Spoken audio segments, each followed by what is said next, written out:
magluto po tayo ng tortang repolyo. Ayan, nagayat ko na po yung repolyo. Nilagyan ko ng sibuyas, itlog, at harina para ayan, nilagyan natin ng paminta para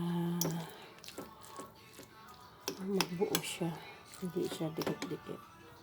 Yan guys, tapos saka tayo magprito. Yan, mainit na yata yung kawali natin. Yan, saka tayo magprito guys. Ayan, nilagyan na natin na. Tapos yan, kukuha tayo ng konti. Ayan, tapos ayan, sigyan pa natin ng konti Ayan. Ayan na. Torta na siya.